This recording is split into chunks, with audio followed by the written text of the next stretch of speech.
Olá pessoal, esse é o podcast das áreas contaminadas. Eu sou Marcos Tanaka Riz, sejam bem-vindos. A trilha sonora é dos escalafobéticos Mauro Tanaka e Guilherme Durão, @azalatosampa e @guilherme.durão. Sigam a gente no nosso canal Áreas Contaminadas do Telegram e no canal do YouTube ECD Training.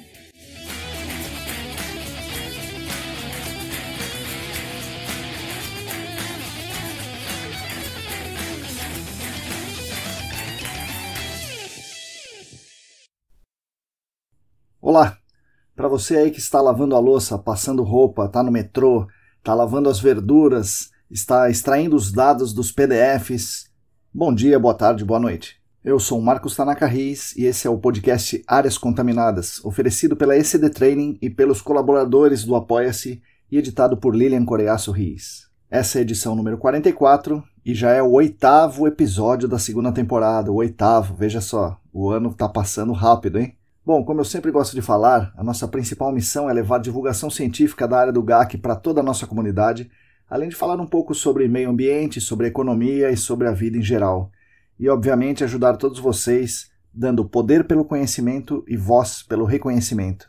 Agradeço demais a companhia de todos e todas vocês. Agradeço ainda mais aos 31 apoiadores e apoiadoras dos nossos canais que contribuem financeiramente conosco no Apoia-se. Para quem quiser também contribuir financeiramente conosco, o site é apoia.se/ecdambiental. Os atuais apoiadores que ajudam muito aqui a manter os nossos canais de divulgação permanentemente abertos e operantes são os seguintes: Ábila de Moraes, Alain Humberto, Átila Pessoa, Bruno Bezerra, Calvin Yost, Cristina Maluf, Denise Oliveira, Diego Silva, Fabiano Rodrigues, Felipe Nareta, Felipe Ferreira, Heraldo Jaquete, João Paulo Dantas, Juliana Mantovani, Larissa Gaudiano, Larissa Macedo, Leandro Freitas, Leandro Oliveira, Lilian Puerta, Luana Fernandes, Luciana Vaz, Roberto Costa, Rodrigo Alves, Sérgio Rocha, Tamara Quinteiro Dias, Tatiana Citolini, Wagner Rodrigo e William Taquia, além de 3 apoiadores anônimos.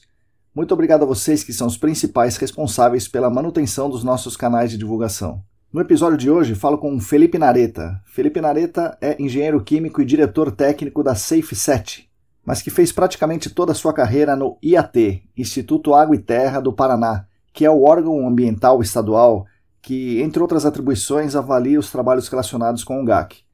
Eu o chamo de Felipe, mas ele é mais conhecido no IAT como Nareta. Nossa conversa nesse episódio, como vocês vão ver, fala do passado dele no órgão ambiental e do futuro dele na SafeSet, com as particularidades do estado do Paraná.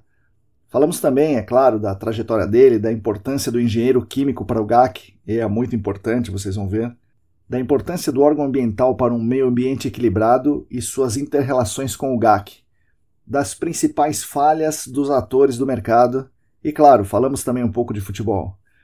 Vocês vão conhecer a atuação da SafeSet no GAC, que basicamente irá atuar no estado do Paraná, majoritariamente com postos e sistemas retalhistas de combustíveis automotivos, e a SafeSet vai atuar no papel de assessor técnico, ou seja, a empresa será a interlocutora entre o responsável legal e a consultoria que vai efetivamente executar os trabalhos, fazer os relatórios, etc. A maior parte da conversa vai tratar da atuação dele no IAT, e ele explica como funciona basicamente o GAC no estado do Paraná e as enormes perspectivas desse mercado por lá, decorrente, é claro, do crescimento do mercado e também das normas mais específicas que estão sendo remodeladas ou criadas por lá.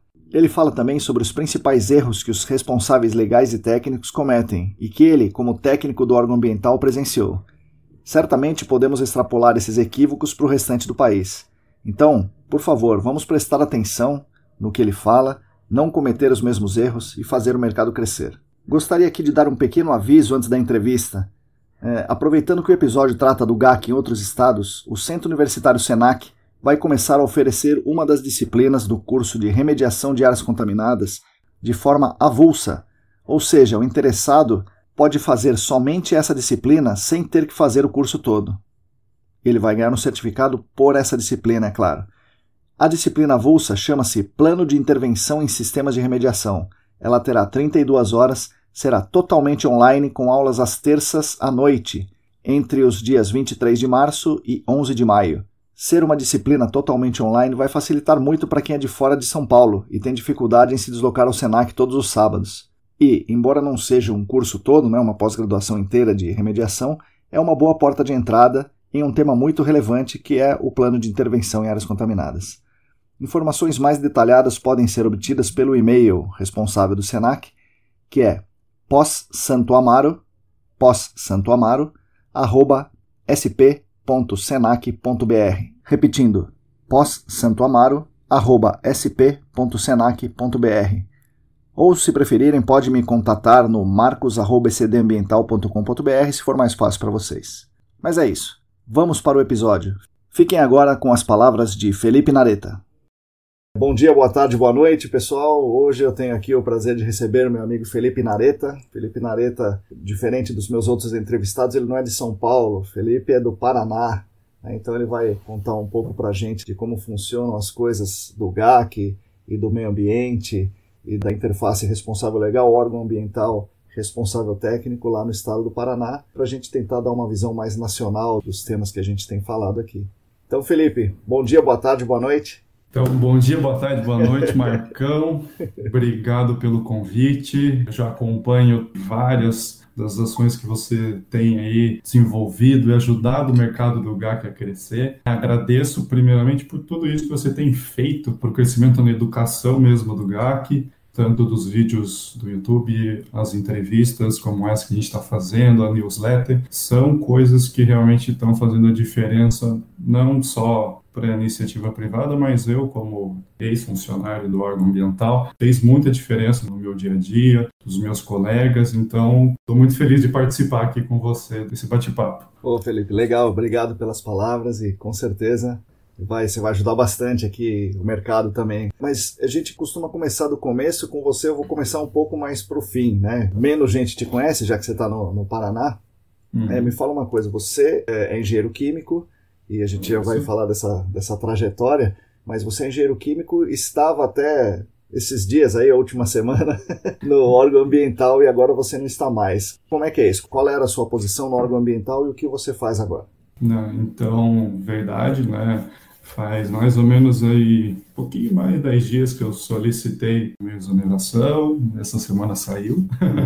E lá dentro eu era engenheiro químico da divisão de licenciamento de atividades poluidoras, o DLP, dentro da gerência de licenciamento, que era uma das gerências dentro do novo instituto, que foi formado em 2019, né? O Instituto Água e Terra, para quem não conhece, não é mais IAP, né? Instituto Ambiental do Paraná, agora é IAT, porque em 2019 houve uma fusão lá, né, dos três institutos, que era o Águas Paraná, o de gestoria, de gestor de recursos hídricos e saneamento, a questão do Instituto de Terras, Cartografia e Geologia, que era o ITCG, né, parte de gestão territorial, políticas na área de geologia, minérios, né, e todas essas questões, e o IAP, com licenciamento, monitoramento, fiscalização de atividades poluidoras, parte de unidades de conservação, gestão de fauna e várias outras atribuições. E eu era do setor, quem estiver escutando do IAP, eu vou puxar para o DLP, é o coração do IAP, e onde acontecia o licenciamento de todas as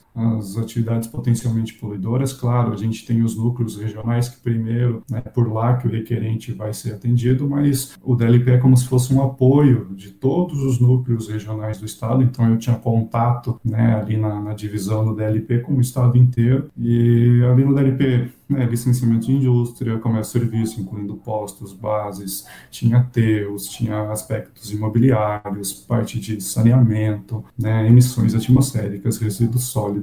Então, é um coração dentro do IAP que realmente foi uma escola ali para mim. Então, minha atuação como engenheiro químico terminou, né, eu tendo foco principalmente na parte de gerenciamento de áreas contaminadas, avaliação, né, dos estudos desde lá da identificação até os monitoramentos para reabilitação para uso declarado, então todo esse universo. Tinha também o carro-chefe das emissões atmosféricas, certo, e de licenciamento de atividades industriais e postos de combustíveis, né, postos revendedores, bases. Então, eu terminei assim, né, minha atuação, mas sempre, né, mais focado no gerenciamento e nas emissões. Esses são os dois que no final foram os que mais me demandaram tempo, estudo, necessidade de desenvolvimento, que é algo que eu vou falar depois, né? Tem que se desenvolver, não é porque do ambiental que a gente tem que ficar estático, é uma necessidade cada vez mais, ainda mais nos tempos de bilhões e bilhões de informações. Então,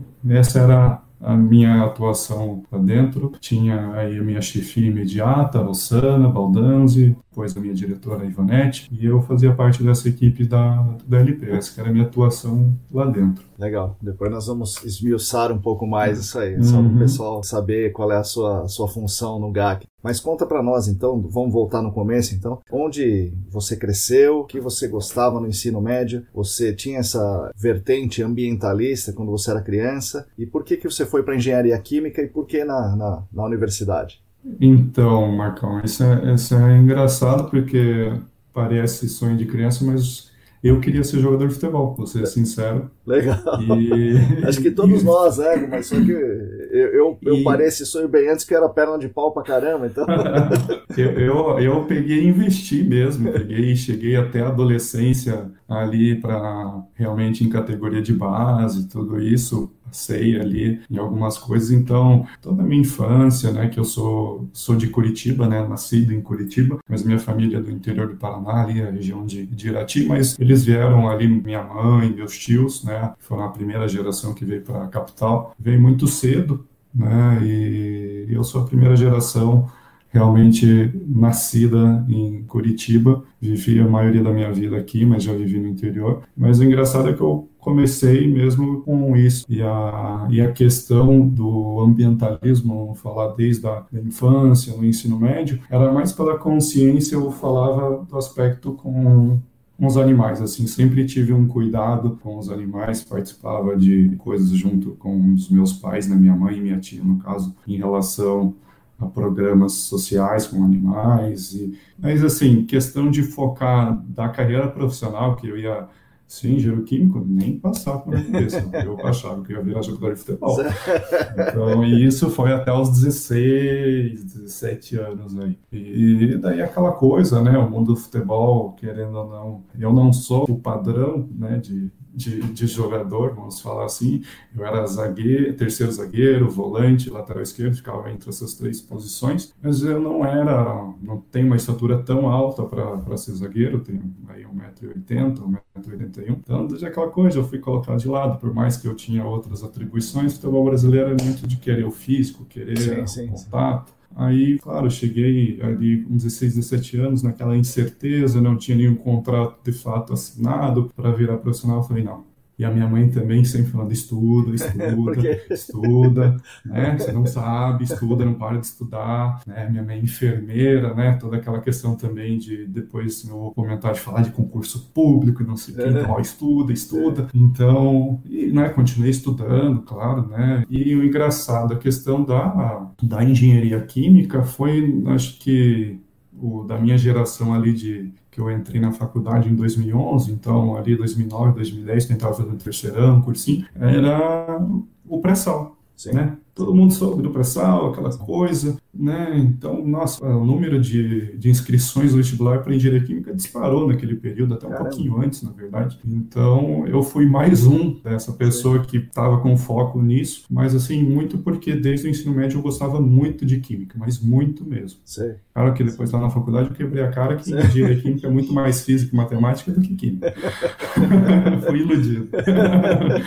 Mas a questão da química, realmente, quando eu vi a primeira vez química orgânica, me apaixonei por esse tema. Tinha uma facilidade enorme de não só guardar os compostos, a questão, as reações nucleofílicas, toda essa parte eu realmente tinha muita facilidade desde o ensino médio. Com essa facilidade que eu tinha na química, naquela época, né, abandonado o futebol, também tinha uma questão que eu não queria escritório, falar para minha mãe que eu não vou fazer direito, eu não quero ficar no escritório, eu quero ir para o chão de fábrica, eu quero ver transformação, quero realmente fazer algo que transforme, eu não quero só ficar lá paradinho assinando papel, não é o Felipe. Aí a decisão então da engenharia química foi nesses dois sentidos. resíduos, né? Certo. O gosto pela química e essa questão da transformação, aí o terceiro do pré-sal também, juntou essas três coisas para a decisão. Né? E eu falo, né? A questão particular que eu falo, no Brasil a gente tem que decidir essas coisas muito cedo. Sim, sim, A sim. gente está muito imaturo, então... Hoje eu falo que eu faria de novo engenharia química, mas durante a faculdade, o começo ali, eu pensei, será que isso é para mim? Tive esse momento, né? Mas depois aí eu peguei e deslanchei. E ali na parte durante o curso, né, durante o desenvolvimento do curso, acho que algumas coisas, eu tive muitos momentos dentro da engenharia química até eu chegar no momento, né, de, opa, acho que eu vou ir para o lado ambiental. Porque eu passei por diretório acadêmico. Certo. Então, não só aquele lado mais político, mas ali eu comecei a desenvolver um lado de gestão, Certo. de entender a conectividade das coisas, a importância de conhecer pessoas que sejam detentoras de especialidade ou conhecimento em determinadas áreas, o quanto isso fazia diferença no dia a dia, desde lá do diretório, depois fiz parte da empresa Júnior de Engenharia Química, onde ali eu comecei a ver a questão de projetos, inclusive projetos ambientais, né? Certo. Porque a empresa Júnior tinha algumas linhas para desenvolvimento de projetos de uma estaçãozinha de tratamento ali, Sim. uma questão de gerenciamento de resíduos sólidos, né? Numa outra parte. Então ali também comecei. Mas, assim, na graduação, eu falo de engenharia química, a engenharia química da Federal, ela é uma das mais fortes nesse aspecto do meio ambiente, porque o mestrado que se tem na engenharia química da Universidade Federal do Paraná, esqueci de falar que eu estudei na Universidade Federal do Paraná, Certo. o corpo docente é majoritário por professores da engenharia química. Então, eles têm já essa colocação da área do meio ambiente. Questão de disciplinas não são tantas assim na minha grade. Eu que optei, quando cheguei no final do curso, fazer uma série de disciplinas na parte, né, ambiental, de gerenciamento de emissões, de resíduos, né, toda essa parte. Mas na parte obrigatória do curso não tem tantas coisas assim. Muito mais focado, né, em fenômenos de transporte, operações unitárias, laboratórios de engenharia. Certo. Logo depois que eu passei por essa experiência da empresa Júnior, na verdade foi para o estágio, né? Não foi um estágio na área do meio ambiente, foi na parte de excelência em manufatura, então eu fazia gerenciamento de projetos e chão de fábrica. Então aquilo que o Nareta queria lá atrás se concretizou. Eu estava no chão de fábrica, lá numa indústria farmacêutica. Não tinha que assinar papel, nada. Então... eu falava que eu tinha um pouco, daí eu falei que eu comecei a mudar, porque eu tinha que sentar um pouco no escritório para definir lá a estrutura analítica do projeto, as etapas do projeto, para conversar depois com os gestores, né? Isso foi desde o estágio e depois um tempinho que eu fiquei trabalhando. Mas daí eu tinha o chão de fábrica, ia lá conversar com o operador, realmente, ver a máquina funcionando e tudo mais. Então, isso foi legal. Mas aí, por conta da experiência lá da EGEC, tive alguns projetos ambientais. Aí, quando eu concluí o curso ali em 2016, além de eu começar uma questão de estudar um pouquinho para concurso e alguma coisa assim, comecei a fazer projetos já na área ambiental para dimensionamento de estações de tratamento, pequenas estações. Então, foi assim que eu fui iniciando, de fato, para a área do meio ambiente. Nesse sentido, muito mais do projeto, da engenharia mesmo, de fato, do que mais para gestão e tudo mais. Isso, de efluentes, alguma coisa de emissões. Foi assim que comecei nessa parte da carreira ambiental, vamos dizer. E antes da gente entrar no concurso, me diz uma coisa, você jogava no time que você torcia aí no Paraná? Porque parece que é bem dividido aí, né? O Atlético, sim, Curitiba e tal. Agora, tem tudo isso, é verdade. Eu não torço para um time aqui do estado. Eu acho que a influência, porque o interior do Paraná normalmente torce para times de São Paulo, normalmente, ou do Rio Grande do Sul, né? O oeste do Paraná é muito forte, o Grêmio, o Inter, mas assim, norte do Paraná, centro do Paraná ali, torce muito para times de São Paulo.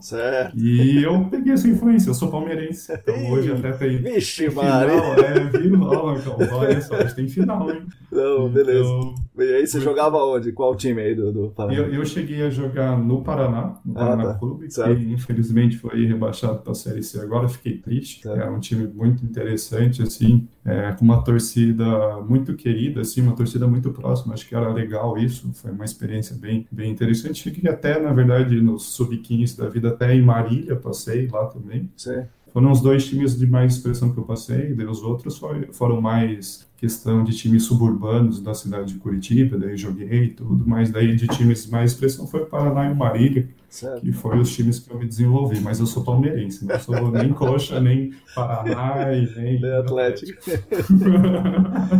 Não, legal. E, bom, daí você, como é que você entra no IAT, né? Que quando você entrou não era IAT, mas você fez um concurso, o que você queria indo para lá? Né, e você conseguiu o que você queria? Isso. Então, quando, né, aquela coisa ali, né, depois que eu me formei em 2016, falo para você uma questão que impactou bastante. A experiência que eu tive na indústria foi muito boa, mas um fato me marcou que a indústria que eu trabalhava, na farmacêutica, o carro-chefe dela era a venda para prefeituras, né, eram de medicamentos genéricos, né, a Prate, lá em Toledo. Ali eu vi pessoas assim de 15, 20 anos sendo mandadas embora.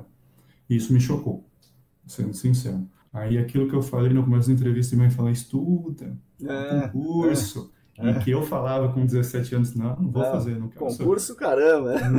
Não vou fazer, não, eu não quero ficar com concurso. Minha mãe agora está para se aposentar, né? Acho que ela está com 35 anos de casa aí, né? Na área de saúde aqui, tanto no hospital de clínicas que ela trabalhou como da prefeitura. Eu falei, não quero. Mas daí quando eu me formei, né? E ter passado pela experiência da indústria, eu falei, opa, aquilo ali me marcou. Não, eu acho que eu vou ouvir um pouquinho a minha mãe, vou estudar para concurso junto com uns projetinhos aqui que eu estou fazendo, mas eu vou estudar para concurso, porque, né, aquela primeira coisa, eu acho que eu tenho que garantir alguma coisa de minimamente estabilidade na minha vida, mas eu comecei, por que pareça, não foi para concursos da área ambiental. Comecei para concurso na área da perícia, e perícia criminal mesmo.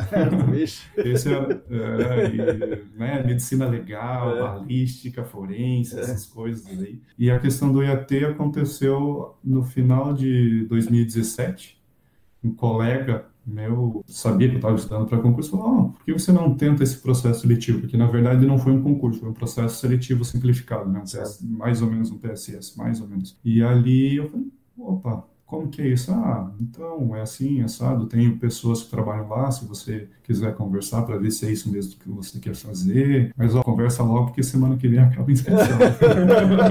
Opa, isso era... Então eu tinha que se apressar mesmo. Isso, e ali daí eu conversei com pessoas que depois eu fui conhecer aqui no órgão ambiental, que viraram meus colegas de trabalho, né? E eu gostei, eu falei, não, achei interessante, né, essa questão, principalmente que eles falaram, licenciamento de indústria, a gente está precisando de engenheiro químico que tem essa visão que você tem de processo, sim, os processos, mapeamento de processo, porque isso é um parênteses, né, acho importante. Um engenheiro que conhece de fato o processo não é um engenheiro de produção.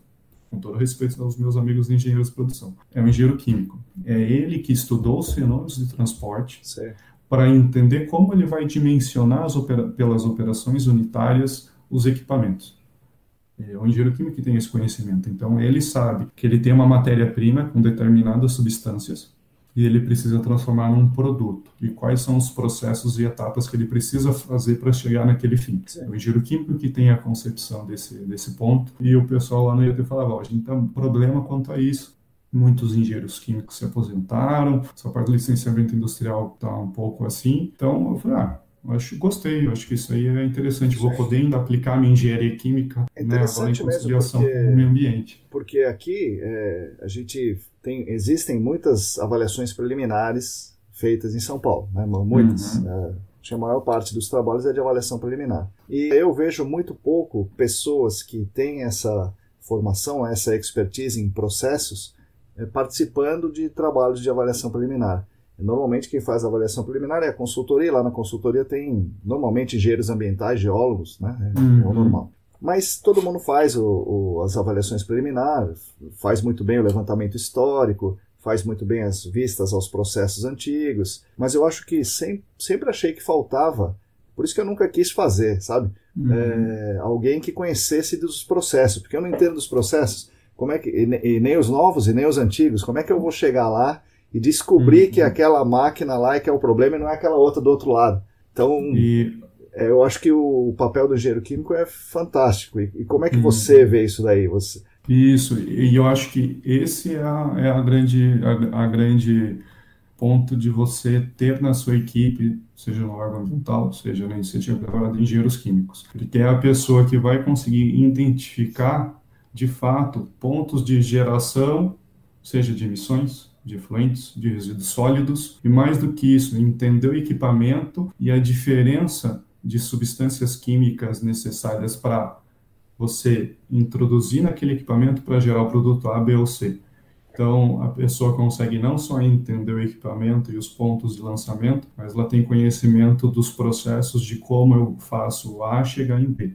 Eu acho isso muito, muito, muito importante que as consultorias comecem a colocar em pauta, porque é um profissional que, né, não só na preliminar, na remediação, depois, né, na definição dos SQIs, é um profissional que realmente faz diferença quando você tem ele. E assim, quantas vezes eu na parte de avaliação já de relatórios no órgão ambiental dentro do GAC, dos casos que não são tantos de indústria, eu acho que isso é um panorama do Brasil, né? Ainda postos é o carro-chefe de GAC. Quantas vezes eu consegui identificar pontos realmente de lançamento de emissões, que eu entendia que da matriz ar poderia eu ter uma transferência de massa, outro termo muito de engenheiro químico, transferência de massa, para a questão do solo, da matriz água subterrânea, água superficial. Então, acho que o engenheiro químico ele tem muito essa visão sistêmica e consegue entender que não é toda substância que é igual, e para eu chegar no produto B, existem diferentes formas de chegar no produto B, né?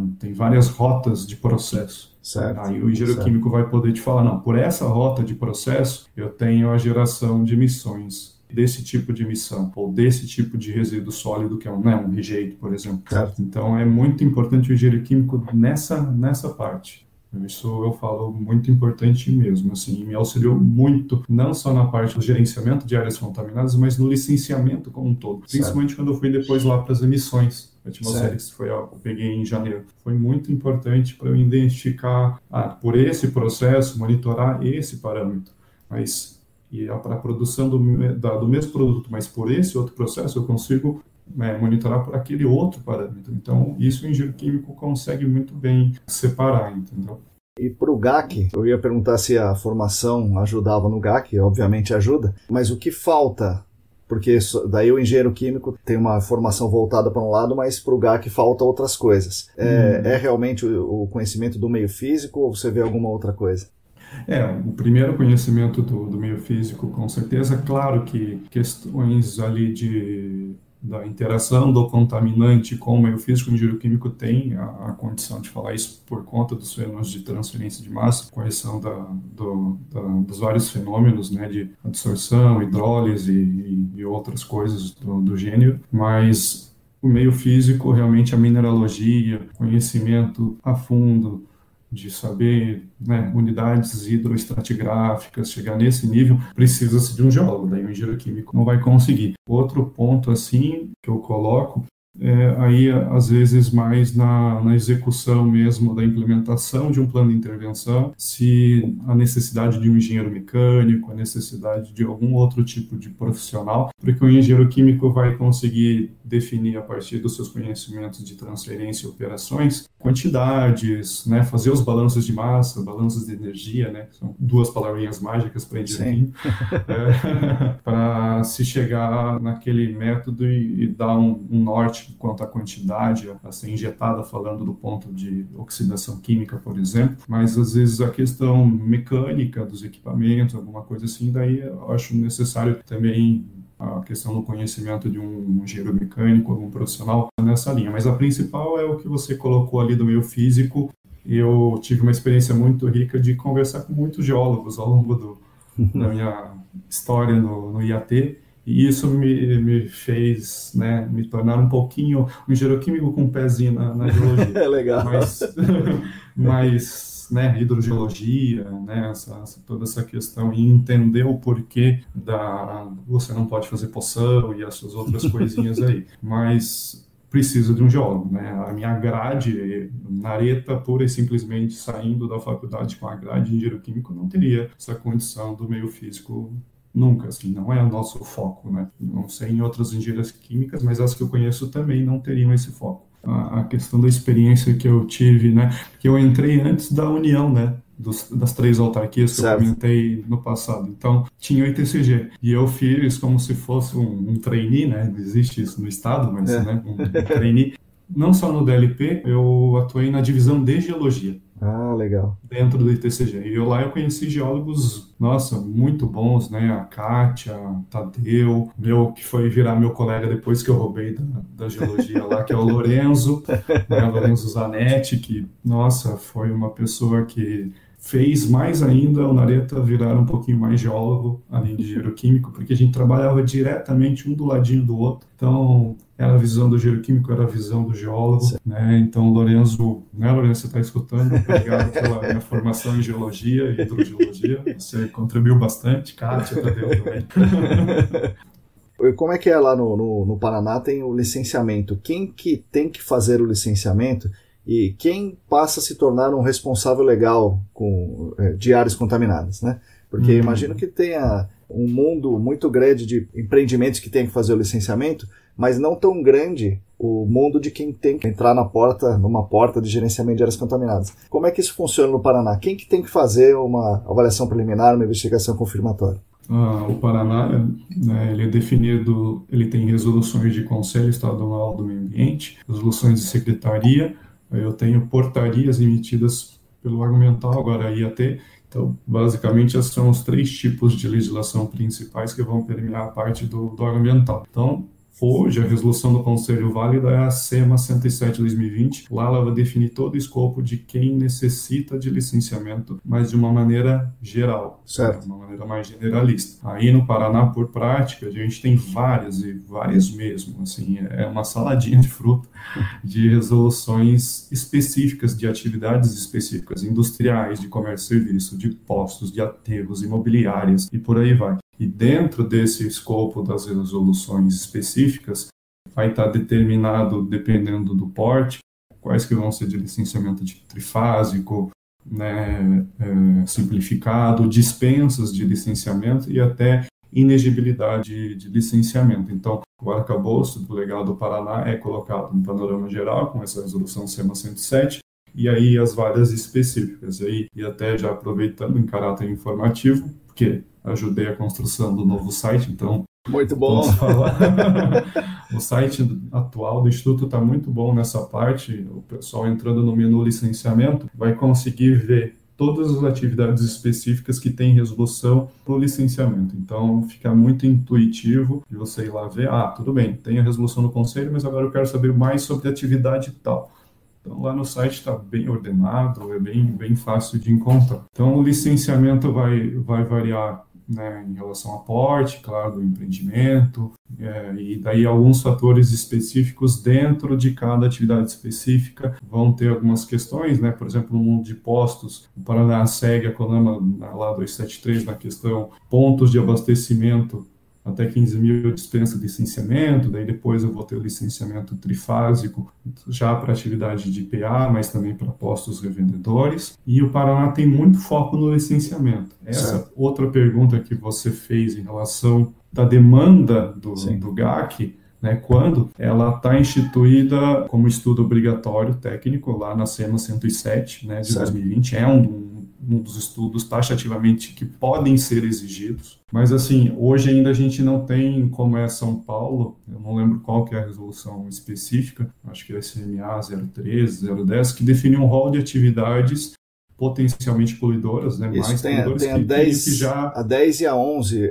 10 a 11, né? Uma fala da atividade, outra fala das áreas prioritárias. Das áreas, ou a 10 ou 11. Então, o Paraná não tem isso. Então, ainda o caráter dentro do licenciamento é mais reativo, né, dessa questão. Mas um ponto importante do GAC é a questão do encerramento de atividades. Pela resolução do Conselho Estadual ali que eu citei, todo encerramento de atividade tem que fazer um estudo minimamente de avaliação preliminar, né, para poder realmente o órgão ambiental conceder o encerramento daquela atividade. Então, isso eu acho um ponto muito legal da resolução do Estado nesse ponto. Mas, naturalmente, assim, como a gente vem conversando de outros estados, a realidade de construção e desenvolvimento do estado de São Paulo também, Paraná começou e ainda está muito mais focado no gerenciamento de áreas contaminadas de postos de combustíveis. Então, hoje a gente tem uma resolução já muito consolidada, tanto na parte do licenciamento como de gerenciamento,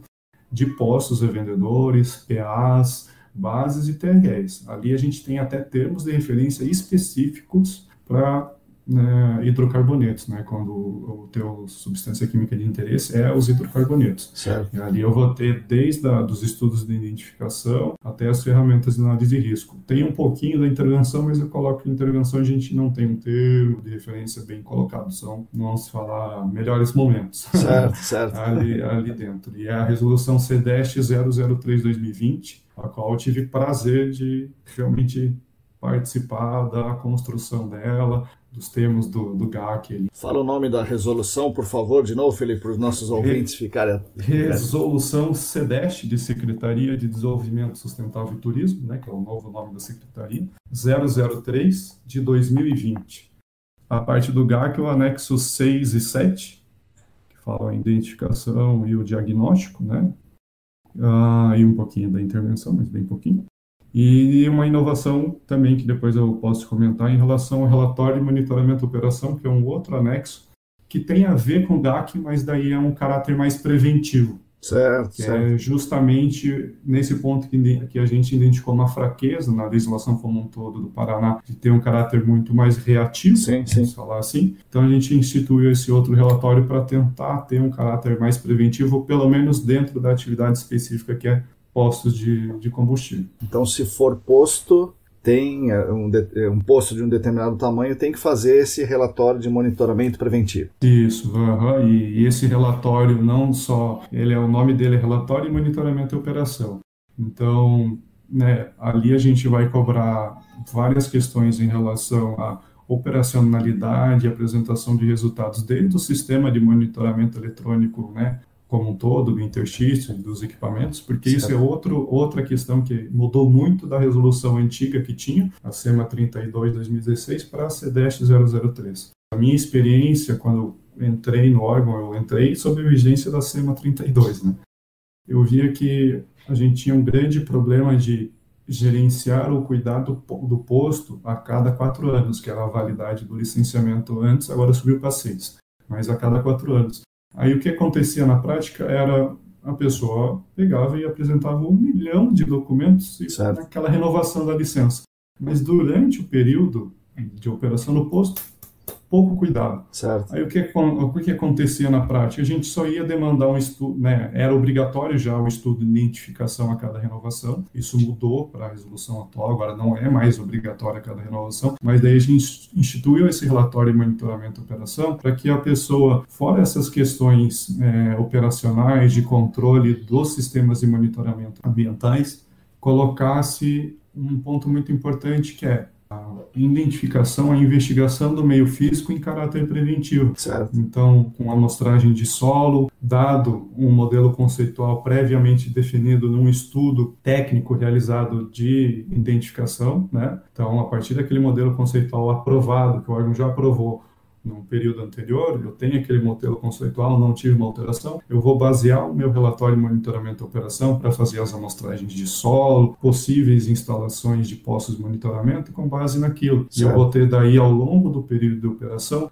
monitoramento das minhas áreas fontes, com base no meu modelo conceitual e das minhas fontes potenciais primárias, desse meio físico subterrâneo. Então a gente entendeu que melhor do que eu ficar cobrando a cada 6 anos um passivo, para daí descobrir que teve um problema, um vazamento de linha, que eu tive alguma outra coisa, a resolução mudou a lógica de eu cobrar coisas durante efetivamente o monitoramento da atividade, para que eu consiga identificar esse tipo de problema antes que o dano se estenda e eu tenho um problema muito maior para se resolver quando for requisitada a renovação da licença. Então, isso acho que foi um ponto muito importante e o RMO é justamente para isso. E fora o RMO, a gente instituiu relatórios de vistoria técnica semestrais, que daí tem um caráter mais dinâmico de realmente avaliação da infraestrutura, dos SAMPs, das bombas, das canaletas, da parte de resíduos sólidos, tentar fazer isso de maneira muito mais próxima, curta o prazo e também os extratos dos sistemas de monitoramento, para a gente ter um acompanhamento mais próximo do posto. Então, a gente entende que tende-se a ter uma melhora na qualidade da infraestrutura, né, dos empreendimentos. Fora isso, né, da responsabilidade do responsável legal em entender que é muito melhor ele cuidar dos seus equipamentos, fazer as manutenções conforme os planos de manutenção, ter os sistemas de monitoramento realmente funcionando e operantes, do que ele vir, depois de 6 anos, querer fazer um estudo de identificação e descobrir que ele tem uma pluma de quilômetros de distância na área dele, entendeu? Certo. Então, isso aí foi algo bem interessante de mudança da concepção da resolução. As indústrias, elas poderiam ser demandadas pela resolução, é isso? E elas são demandadas ou não de acordo com o que o órgão consegue lidar, identificar. É isso? Isso. E aí que eu falo que é uma grande diferença. Diferente dos postos, a indústria, por uma resolução também do Conselho Estadual do Meio Ambiente, que é a SEMA 70 de 2009, como ela foi feita lá em 2009, então você já pega aí que nem Conama 420 estava ali saindo. Sim.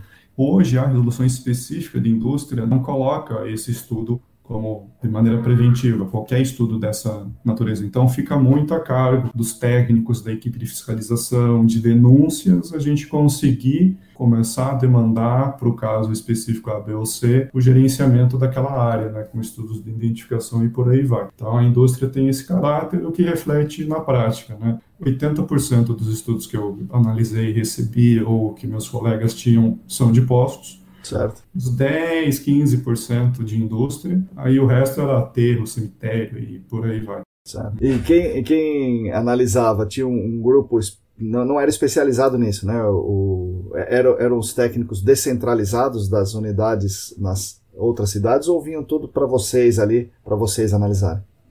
Então, estudos de identificação de passivo, de maneira geral, e diagnóstico, vinham para a sede, ou para o DLP, onde eu trabalhava, ou para a divisão de geologia, onde trabalhava a Kátia, o Tadeu, esse pessoal, os geólogos mesmo. Então, a gente dividia essa atribuição de responsabilidade, tanto do mundo de postos como de não postos. Certo. Com o tempo, foram sendo treinados alguns profissionais, tinha alguns núcleos, né, assim, mais bem pontuais que tinham algum engenheiro químico, algum geólogo que daí, pelo menos a primeira parte do estudo de identificação, faziam análise para depois demandar para a equipe do DLP na central em Curitiba. Mas de maneira geral, tinha no auge ali, vamos colocar tinha o Lorenzo, a Kátia, o Tadeu, que eram as 4 pessoas que eram o cerne ali agora chegou numa etapa mais complexa, ou já é um empreendimento, por exemplo, uma indústria. Indústria normalmente não ficava com os núcleos regionais, já era demandado desde a identificação para a central ali em Curitiba mesmo. Então, era mais ou menos esse grupo que tratava do gerenciamento, de fazer análise dos relatórios, as reuniões, as vistorias em campo, entendeu? Então, era essa a divisão. Tem algum catálogo, algum número, sei lá, aqui no Paraná nós temos sei lá quantas áreas contaminadas, ou não tem esse acompanhamento? Então, a gente, eu, Lorenzo, o pessoal ali, a gente pegou em final de 2018, se não me engano, começo de 2019, a gente fez todo um modelamento para começar a ter o cadastramento das áreas contaminadas, elaborou as fichas e tudo mais. Depois a gente esbarrou em algumas coisas que depois eu vou comentar. Salvo engano, a gente conseguiu levantar aproximadamente 378 postos e mais umas 30 indústrias também com esse status, até na ordem de uns 5 a 10, e cemitérios também nessa ordem, né? Totalizava ali uns 410 carros, assim, que a gente tinha levantado na época. Por que que a gente, né, fez esse estudo piloto, esse projeto piloto, fez a ficha, a gente tem tudo isso pronto, mas a gente parou, porque daí a gente entendeu que a gente precisava de minimamente 2 pilares no estado do Paraná, que era uma resolução geral de áreas contaminadas, certo, né? De preferência até uma lei, como é em São Paulo, mas pelo menos uma resolução, e também os valores de referência da qualidade do solo, que a gente tem um grande estudo aqui no Paraná feito pelo Otávio, um mapeamento geoquímico, né, que já está disponível no site, no Ambiental, no Geodados, lá dentro do IAT, esse mapeamento geoquímico, mas ainda não está, de fato, regulamentado no trabalho estatístico para virar um valor padrão de referência sólido para o Paraná, entendeu? Então a gente falou, como que eu vou conseguir, só com base na ter força legal só com a 420, e não só força legal, também embasamento técnico mais sólido, só com a 420, se a gente não tem uma resolução que coloca as definições quanto às obrigatoriedades do responsável legal, do responsável técnico, essa questão que a gente comentou antes de quais são as áreas críticas do Paraná, quais que são as atividades poluidoras do ponto de vista da matriz de solo, de água e por aí vai. Então, por isso que daí a gente parou, entendeu? A gente falou, opa, a gente acha que a gente está dando um passo muito largo e a gente precisa ter essa base antes, porque, né, eu acho que é importante, quando a consciência que eu fui ganhando no órgão ambiental, que assim, não é simplesmente assinar um parecer e dizer, né, tchau, né, se vire. Você tem uma responsabilidade com a sociedade, mais ainda no GAC, para definir se aquela área está contaminada, concordar um cenário de risco para intrusão de vapores em ambientes fechados. Tem uma pessoa que está respirando aqui, um trabalhador. Você tem que pensar com esse olhar. Entendeu? Com certeza. De prestação de serviço para a sociedade, cuidado com a vida. Engenheiro, e falando mais engenheiro químico, mata pessoas, não é só médico. Certo. A gente trabalha com isso, entendeu? Às vezes mais indiretamente, às vezes mais diretamente quando você trabalha no chão de fábrica, mas essa consciência é importante. Então, como a gente não tinha essa base técnica legal, a gente parou ali, entendeu? E é um levantamento, assim, particular, vocês fizeram, né? Não é um dado oficial, né? Uma pena. Isso. Você vê a perspectiva de ter isso que você vê necessário, os 2 pilares aí? Bom, um estudo está praticamente pronto, ele precisa ser feita uma avaliação um pouco mais cuidadosa, mas já está praticamente pronto. Mas a resolução... Muito interessante só comentar dele, assim. Sim. Né, eu acho que é importante o professor Otávio, da Federal, com a antiga Mineropar, que era um dos órgãos que fazia a composição do ITCG, lá que eu citei no início da apresentação, fez uma parceria com a ONU e com universidades chinesas para desenvolvimento desse mapeamento geoquímico, que não tinha só essa questão de identificação dos VRQs, mas para políticas socioeconômicas, desenvolvimentos de cidades, até na parte de saúde, né, que a gente tem alguns casos emblemáticos aqui no Paraná, que já tem estudos relacionando a contaminação com casos de... O chumbo, né? Tem um caso... O chumbo em Adrianópolis. Isso mesmo. Em Adrianópolis é um caso famoso. Então, o professor Otávio, assim, fez coletas de sedimentos, de solo no Horizonte B, de águas fluviais. De solo no Horizonte B foram mais de 310 amostras aí no estado. Era uma coisa de uma malha regular de mais ou menos 25 quilômetros. Então, tipo... Nossa, para você fazer uma malha regular no estado do Paraná de 20, pois é. A quantidade de dados que você conseguiu obter é muito relevante, mas muito relevante, né? Eu não lembro agora de cabeça, mas eu não lembro nem se São Paulo chegou nessa densidade de dados para estabelecer os seus valores de referência de qualidade. Eu enxergo que isso possa sair, mas o que se está trabalhando agora é com a legislação geral de áreas contaminadas. É importante frisar para o pessoal, né? Tem pessoas que vão continuar lá no órgão ambiental por mais da Sim, pois é, você vai sair agora, pô, como é que vai ficar? Não, mas o pessoal está fazendo, né, Felipe? Isso, não, o pessoal tá fazendo, né?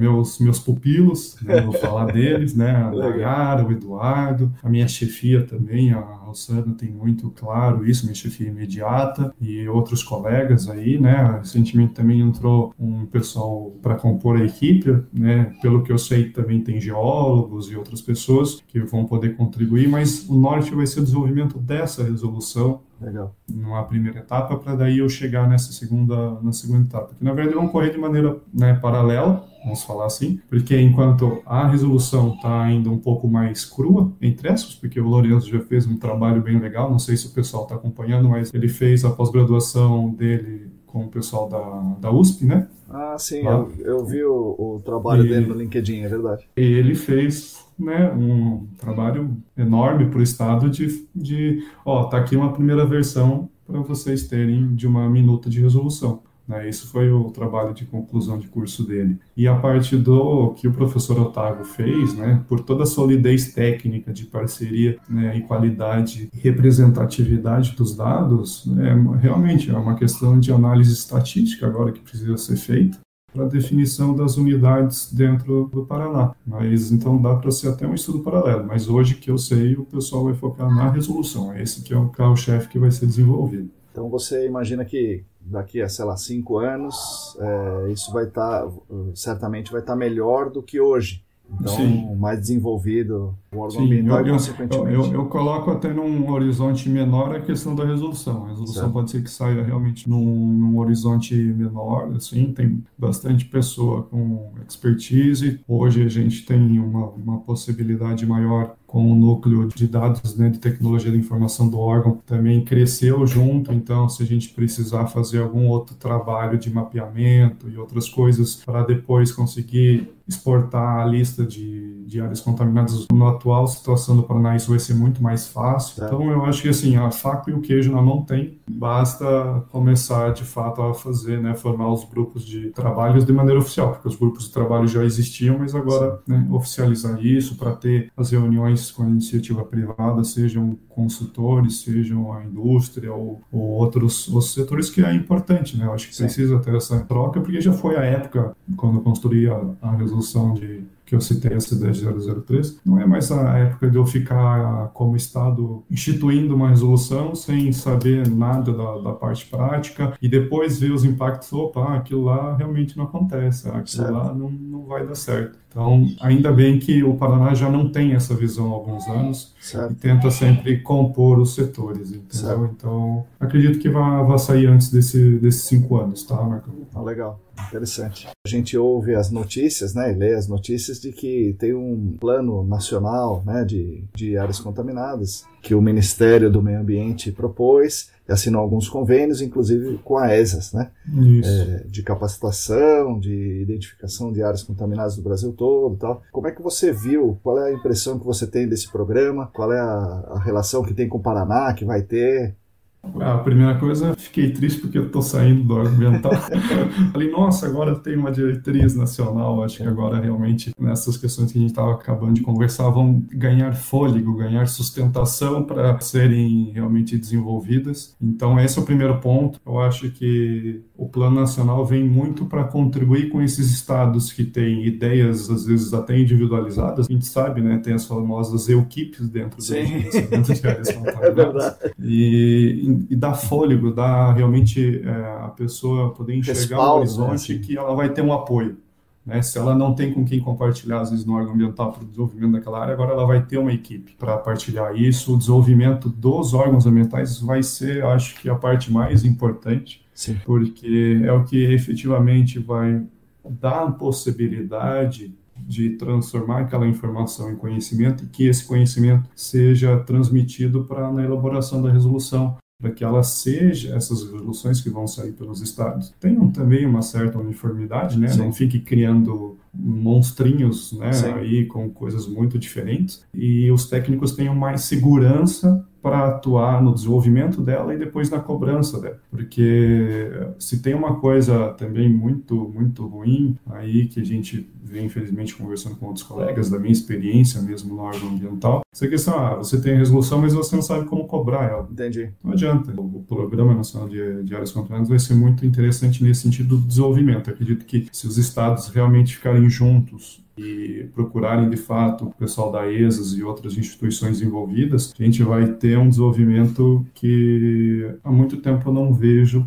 em outras áreas, né, que eu trabalho, que nem eu falei, trabalho com emissões, resíduos e outras coisas que eu não vejo nas outras áreas. Então, eu estou muito esperançoso nesse sentido. Eu acredito que vai fazer que muitos estados que estão atrasados, né, em relação, por exemplo, a São Paulo, consigam sair desse status finalmente. Eu tenho essa esperança mesmo. Legal. Muito bom, muito bom que você tem essa expectativa. E aí, Felipe, você já esteve dentro do órgão e já viu muitos trabalhos, né? Muitos trabalhos. Você viu trabalhos, uma série de trabalhos. Uhum. Aqui, nesse espaço, a gente fala com muita gente de consultoria, né? Uhum. E as pessoas, quando vão reclamar de alguma coisa, normalmente reclamam que o cliente, por um lado, o cliente não quer pagar, e por outro lado, o órgão ambiental não cobra o tanto quanto devia cobrar, e aí ele, consultor, acaba tentando se virar nesse meio e faz um trabalho que ele próprio não considera ideal, por conta da questão econômica de um lado e a não cobrança assim do outro lado, né?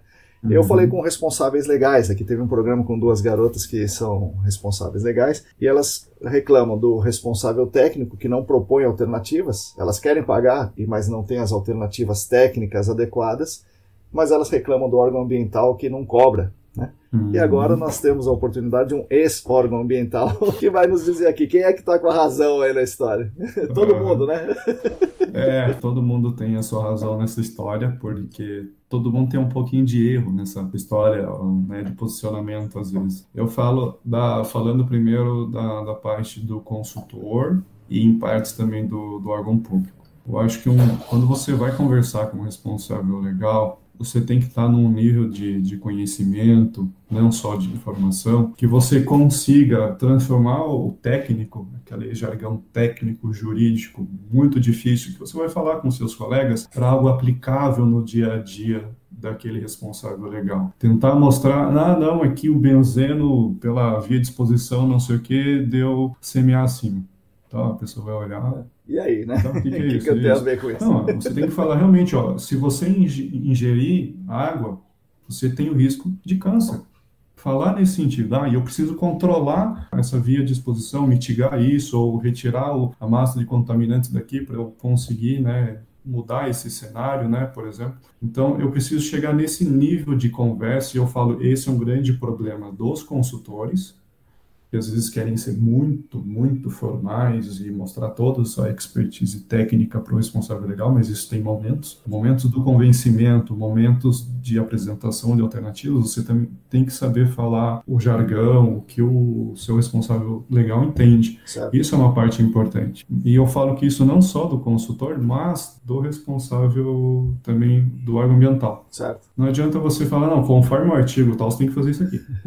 Certo. E acabou. Eu, particularmente, nunca tive esse posicionamento. Realmente eu tentava explicar o porquê e o impacto na vida direta daquele cidadão, na empresa dele, no posto dele, o que aquilo poderia acarretar. E se eu estava pedindo um estudo assim, assado, para refazer, por exemplo, um estudo de identificação, onde tinha avaliação preliminar que não tinha nenhuma riqueza de histórico, de estudos pretéritos, não falava nada, só considerava o status atual. Certo. Como se o posto tivesse brotado ali em 2020, por exemplo. O quanto que isso ia fazer falta para ele lá na frente. Explicar que não é simplesmente fazer uma intervenção na área. Para fazer uma intervenção da área, eu preciso ter uma investigação muito rica. Para conseguir ter uma investigação muito rica, eu tenho que ter muitas informações para me subsidiar das áreas fontes atuais e pretéritas, das fontes potenciais primárias, né, das fontes primárias que também, porventura, tenham acontecido, né, de vazamentos e tudo mais. E então eu tentava sempre explicar todo esse encadeamento para os responsáveis legais quando eu fazia reuniões com eles e o consultor, para daí a pessoa tentar enxergar o porquê que eu estava cobrando aquilo. Eu acho que isso é a grande parcela também de culpa dos órgãos públicos, que às vezes param no jurídico. E eu vou falar uma frase, eu acho que eu falei para o Rodrigo, já se eu não me engano. A partir do momento que você é engenheiro, só fica lendo letra de lei e cuspindo ela, tem alguma coisa errada. Certo.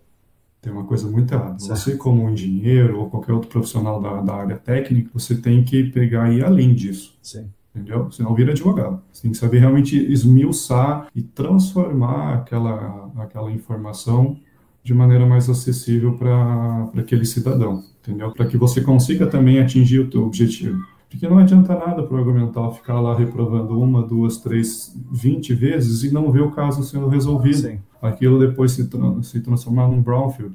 Sim.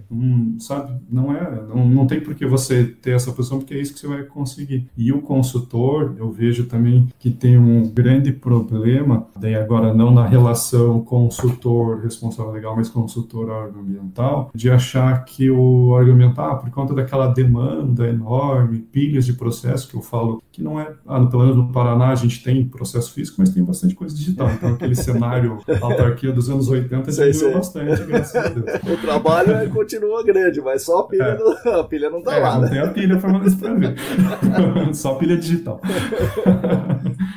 O consultor achar que porque o técnico do órgão ambiental tem milhões de processos, ele pode escrever qualquer coisa que não vai ler. Ou simplesmente chegar na conclusão e falar que você vai aceitar. Opa, mas como é o posicionamento que eu tinha, de todo mundo que eu ensinei, de todo mundo que eu conversei, por que de um parecer, né? Porque isso também tem dentro do argumental, né? Você faz um parecer assim, daí vem outro colega, não, mas por que você fez isso aqui? Daí, opa, tem que saber explicar para ele também, né? Tem todas as relações políticas e sociais envolvidas aí, né? Isso é importante, quem trabalha em órgão ambiental, não tem como eu falar que não. Colocar essa questão do como eu cheguei no resultado é muito importante para o consultor. Eu acho que a palavra mais importante que eu vejo que você fala muito, Marcão, é a questão de representatividade dos dados. Sim. Não basta eu ter dado por ter dado, coletei qualquer coisa e vai isso mesmo, porque é isso que eu tenho. Sim.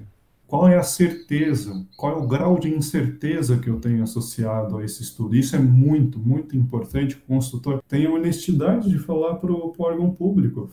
Querer furar do vizinho do lado, porque eu tinha indício que a fonte da contaminação lá era do vizinho, não era do meu cliente, mas ele não deixou.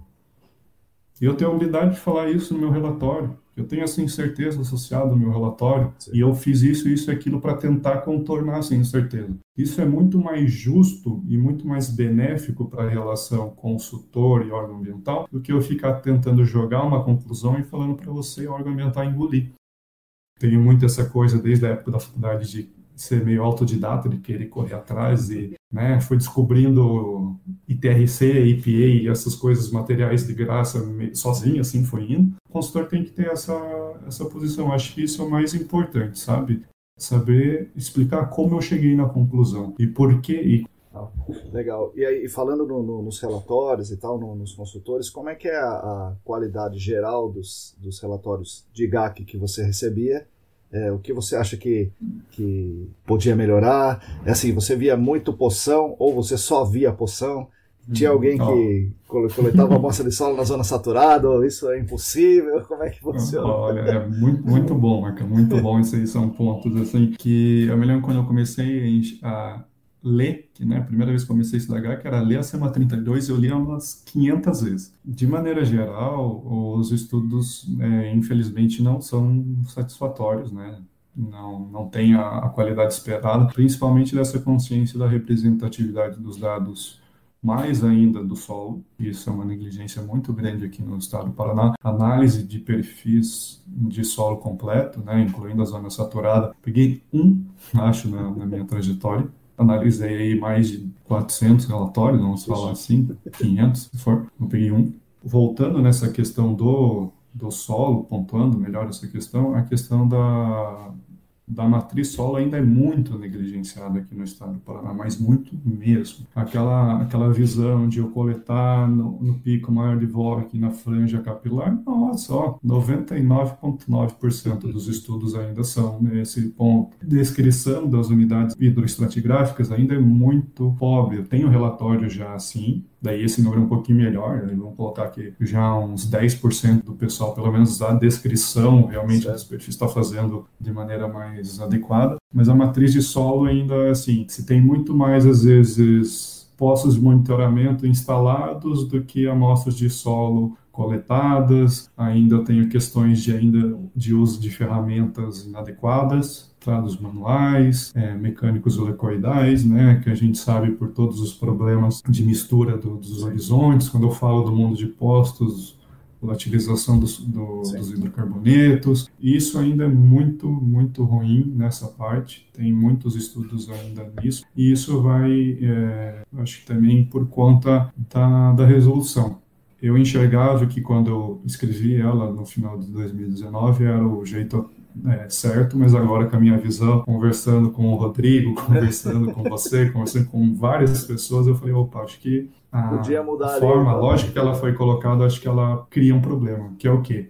Muletas. Por prática do Paraná, as resoluções sempre foram receitas de bolo. Certo, Tipo, certo. faça isso, aquilo, Certo. e chegue e me apresente isso. Certo. A de São Paulo já é definições e quero essas respostas. Como você vai chegar nessas respostas, não sei, mas eu quero essas respostas. A SEMA 32 2016 ficou 5 anos vigente, né? E antes dela, a SEMA 21 2011, e isso criou inconsciente de só se coletar na zona não saturada. Tinha um outro, né, profundidade mágica que eu brincava, e eu já, desde que eu entrei, eu já não acreditava nisso, de 15 metros, né? Certo. Você tem que fazer sondagem de 15 metros. Daí eu me perguntava, né, quando eu era bem novinho no lugar, tá, mas o que tem o 15 metros mágico? O contaminante para ali?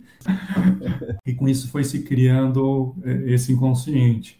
E, de novo, o que era para postos, o pessoal replicava para outras áreas com outros SQs totalmente diferentes, com DNAPLs e por aí vai.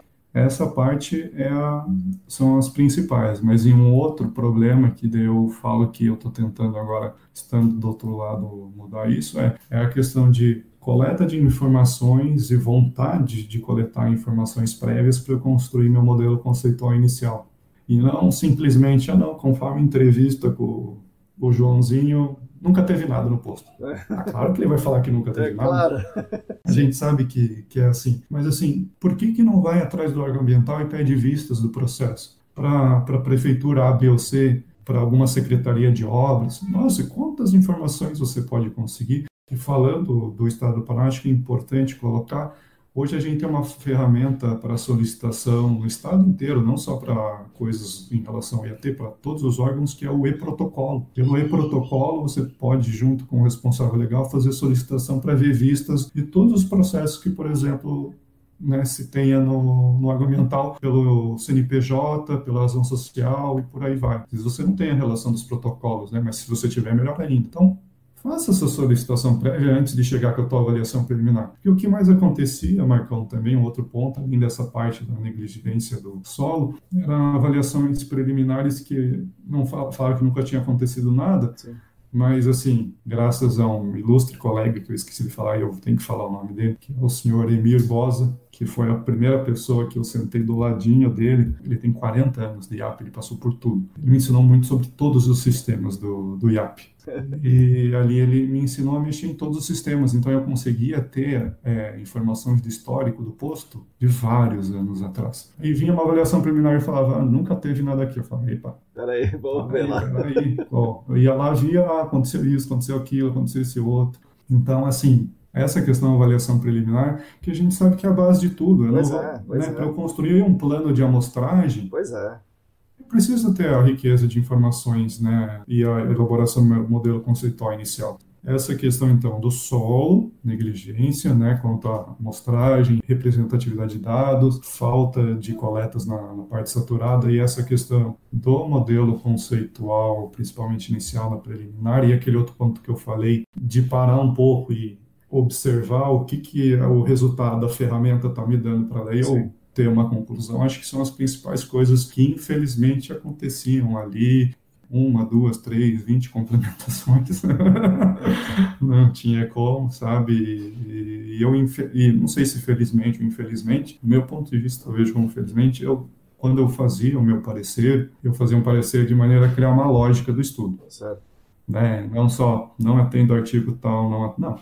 Eu falo, ó, não tem tal coisa para conseguir embasar tecnicamente o modelo conceitual. Aí eu colocava que pode impactar lá e aqui e não atende o item tal da resolução tal. Eu achava que pelo menos eu tentaria conseguir resolver o caso mais rápido do que eu só ficar dizendo não, não, não, não, entendeu? Então era uma posição minha. Mas esses eram os pontos assim que me deixavam bem, bem tristes, assim, sabe? E a questão do poção, você colocou também, mesma coisa.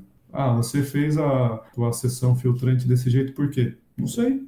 Então, dos O consultor 500 fala. trabalhos, teve algum que o cara falou, opa, aqui é a zona de fluxo, eu pus o poço aqui. Ninguém, né? Cinco. Opa, Cinco. 5? Tá bom. Um cinco. Vamos colocar aí um número mais ou menos, um 5 aí, 5 a 10. Legal. Teve, mas a maioria não, entendeu? Daí eu ia lá, via o perfil, cruzava 500 camadas, daí aquela coisa, né, também eu acho que falta de conhecimento. Não lembro se você colocou numa das aulas do curso, acho que foi que a gente teve lá para os órgãos ambientais. É questão de você entender se você está no poço medindo o nível da água ou o potencial hidráulico. Primeiro ponto que você tem que saber, e muitas vezes a pessoa acha que está, mesmo no aquífero confinado, está vendo lá o nível da água sempre. Sim. Então, o poção, infelizmente, também é outra realidade. Então, casos do tipo, volta a fase livre, desaparece fase livre. Ah, deu acima do VI, depois deu abaixo do VI. E ficar com os casos, tipo, monitorando 200 anos e nunca... Tem um monte no Paraná. Tem aos montes, infelizmente. Por conta desse utilização indiscriminada do poção. E de falta da amostragem de solo onde a massa está lá armazenada. Também, isso. Não adianta, se o órgão ambiental não bater em cima disso, falando, seja na realidade daqui do estado do Paraná, que eu estou falando hoje, ou de qualquer outro estado, isso não vai mudar. Sim. Então, isso é mais uma consciência, né? Colegas que trabalham em órgão ambiental tenham, sim, a consciência de entender se aquele dado que está sendo apresentado para você no seu relatório, tem representatividade ou não. Esse é o X da questão. Fazer uma prova real, dada a conclusão do consultor. Não fiquem só aceitando resultados e conclusões e batendo cara a crachá em tabelas, entendeu? Se for para isso, qualquer pessoa poderia estar fazendo esse trabalho. Tem até um robô, né? Não precisava de um... Até um robô, que eu falo que vai fazer isso na parte de emissões atmosféricas no estado em breve. Estava, sei lá, com boas perspectivas dentro do órgão ambiental, resolução saindo, ajudando a construir ali, fazendo todo esse trabalho que você está falando, de repente vem o programa nacional, e daí você resolve sair para ir para a iniciativa privada. Né? Então, você tinha, do lado de ficar lá, você tinha aquela segurança do concurso que sua mãe falou para você, tem essa possibilidade de desenvolver bons trabalhos, mas você resolve sair assim, resolve sair mesmo assim. É aquela inquietude do começo que você queria fazer mais. Não, essa inquietude é minha, né? Eu até não comentei, mas eu já tive momentos realmente de empreendedor, tentei abrir negócios na faculdade, então eu sempre tive isso. E eu acho que o ponto central é que, num certo ponto, eu comecei a pensar, por conta das fiscalizações que eu ia junto com a equipe de fiscalização, e como eu conversava com o dono do posto, o dono da indústria, eu fui vendo, opa, eu tive muito mais efetividade aqui, conversando com ele, explicando para ele onde impactava tal e tal coisa, do que eu emitindo meu parecer. Aí isso deu aquele alerta. Falei, opa, será que não é o momento, agora com todo esse conhecimento, né, já sei tudo que tem que fazer, que não deve ser feito, e as coisas boas também a serem feitas, será que eu não vou ter mais efetividade realmente para mudar esse cenário tanto do outro lado? E daí juntou isso a questão que eu falo que está começando a ter mais no GAC, que é aquela pessoa que, não sei se existe um nome para isso, mas eu vou chamar de braço direito do responsável legal. Que a gente chama de assessor técnico, né? Assessor técnico, isso é uma palavra boa. Então, a minha posição vai ser de assessor técnico, né? A empresa que eu estou indo, a SafeSet, está nesse ponto como assessoria técnica. Claro, a gente faz toda a elaboração de estudos técnicos, mas dentro do GAC em específico, eu vou ser esse assessor técnico para definição de escopo, para tomada de decisão com uma melhor qualidade. E eu acredito que eu vou ter muito mais efetividade para uma mudança do cenário estando nessa posição do que eu estava anteriormente. Essa foi uma visão particular minha, e essa foi um dos grandes fatores ali. Claro, tem outros fatores em relação à progressão de carreira. Ainda a gente não chegou numa equação entre estabilidade e crescimento de carreira dentro da função de servidor público, né? Tem que se mudar isso, com certeza, né? Eu acho que a estabilidade tem que ter por uma série de outras questões. Sim. Mas... inclusive a influência política do governador ou do presidente da época. Isso, né? Isso precisa se ter. Mas eu preciso dar um plano de carreira, porque senão eu nunca vou conseguir competir com a iniciativa privada, né? Assim como eu saí, outras pessoas tantas, ou nem vão se interessar, ou vão sair também, porque eu não consigo daí competir nesse dinamismo com a iniciativa privada, né? Claro que isso são coisas de perfis, né? Sim. Perfil de cada um. Mas eu fiquei, né, destroçado ali na questão de todos os colegas que eu vou deixar, as coisas que eu estava fazendo, realmente assim... Eu tinha essa visão, não sei se romântica, mas assim, que eu efetivamente estava fazendo um papel importante para a sociedade. Com certeza.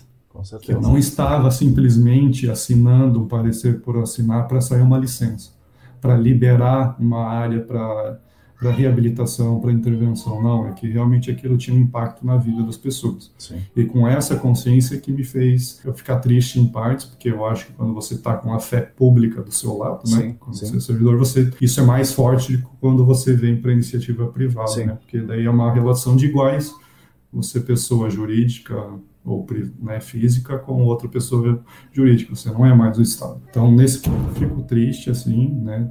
Por tantas coisas que eu queria desenvolver, mas eu treinei muita gente no Estado e fico passando ainda muito conhecimento, informação, tenho contato com meus colegas para realmente ver isso crescer dentro do Paraná. É uma esperança aí que eu tenho. Agora, do seu lado, você era representante do Estado, então você defendia a sociedade, né? Então você defendia as futuras gerações. Você pessoalmente defende, né? Mas como agente público você tem esse papel, né? E agora você vai para a iniciativa privada e você não tem medo de trabalhar para o outro lado, assim, de você ajudar o cara a poluir, de você ajudar o cara que está destruindo as futuras gerações. Claro, né? Você estando na iniciativa privada, você pessoalmente, você não tem essa postura, você não vai defender o cara a qualquer custo, mas... lá na frente, você faz parte de uma empresa, como é que vai ser isso aí? Você vai falar, não, para esse cara eu não trabalho porque ele é um desgraçado. Você vai poder fazer isso? Assim, eu hoje já dentro, né, do porte que a gente está, ainda em caráter, vamos falar, de startup, assim, a gente já tem um posicionamento claro de identificação de informações de clientes, para a gente ter uma tomada de decisão, a gente não sair já adoidado, querendo agregar o máximo de clientes. A gente já coloca, de maneira geral, eu não estou te cobrando a legislação pelo simples fato da legislação pedir, porque dessa forma você vai conseguir chegar da melhor maneira no resultado, que é você ter a sua licença de maneira segura, poder participar de uma licitação, poder ter a disponibilidade para um investimento junto a uma instituição bancária. Então, assim, desde já eu já venho com essa consciência. Consciência, eu acho que cultural, que o brasileiro vai contando, que, não, a maioria, todo mundo quer enganar, quer ludibriar. Eu ainda tenho a consciência que não. Certo. É a minoria, só que essa minoria tem mais voz. Esse que é o ponto. E tem espaço. Porque tem espaço, Só que o problema está nas pessoas que querem fazer o certo, também não saberem, às vezes, usar o seu marketing, vamos colocar assim, saber colocar as suas ideias de melhor forma. Então, esse receio eu não tenho, sabe, Marcão, de acontecer isso. Se isso um dia acontecer, eu vou ser muito claro de colocar para o cliente que tem o conhecimento do outro lado, eu sei que você pode acontecer isso, aquilo, e fora pelo outro lado do órgão mental de fazer isso, você está ocasionando isso e aquilo para o meio ambiente. Você tem certeza disso aqui? Certo. Aí a decisão é sua, obrigado, PT Saudações. Legal, muito importante saber disso, ouvir isso, bacana, parabéns. E você fez nesse período de 2020 vários cursos, né? Um curso, você fez o de avaliação preliminar, se não me engano, fez esse curso mais longo de 40 horas de todos os órgãos ambientais. E ao mesmo tempo, antes disso ou durante esse mesmo período, você fez estudos sozinho e tal, né? ITRC, CLUIN e tal. Os cursos ajudam Claro que ajuda, né? Mas ajuda muito, ou mesmo você que já estava estudando por si próprio, o curso dá um auxílio muito bom ou é um auxílio normal de um curso? Como é que você vê o crescimento depois do curso? Então, a grande diferença que eu vi dos cursos quando eu tinha o estudo autodidata, que quando você está no caráter autodidata, você às vezes está procurando materiais de caráter eminentemente mais teóricos, assim, e às vezes você fica imaginando, tá, mas como será que faz isso? Como será que faz aquilo? Claro que durante a minha carreira ali dentro do argumental, eu fui sempre uma pessoa que gostava de acompanhar consultor em campo. Então, eu já furei poço, já usei trado manual para fazer as coisas, já fiz essas coisinhas aí. Então, mas assim, quando veio o curso, os cursos aí, pelo pessoal da ESAS principalmente, aí você consegue integrar essa teoria com a prática e realmente conseguir esmiuçar o impacto daquele método, daquela informação no GAC.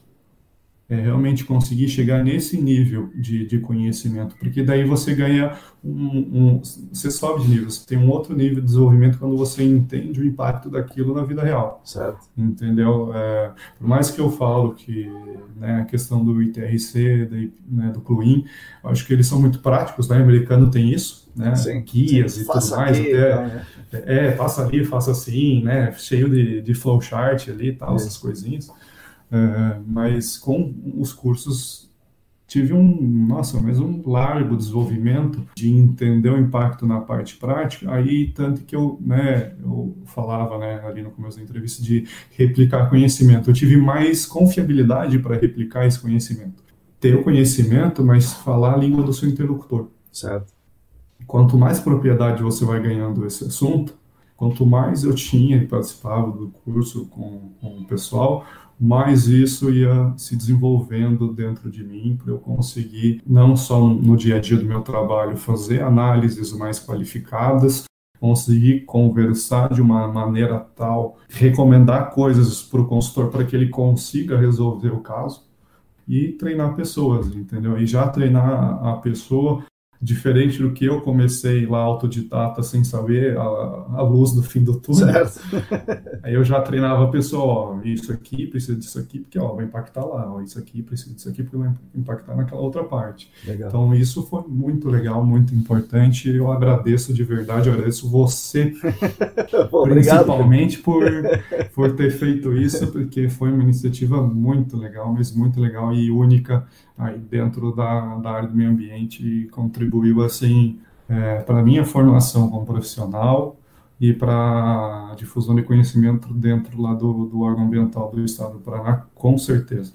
Que legal. Poxa, fico bastante feliz com isso. Felipe, você vai ser um assessor técnico, né? Você está sendo já, né?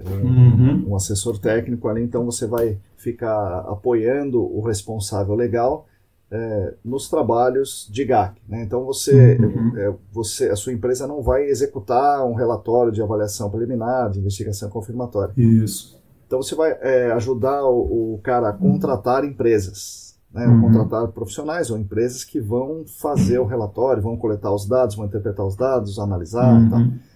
O que você, como assessor técnico, que tipo de profissional, que tipo de empresa você vai recomendar para o seu cliente?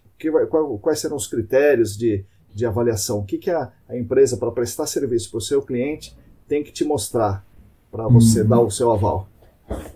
A primeira coisa, acho que procurar empresas assim com um know-how bem separado, falando do GAC, dentro da investigação e dentro da remediação.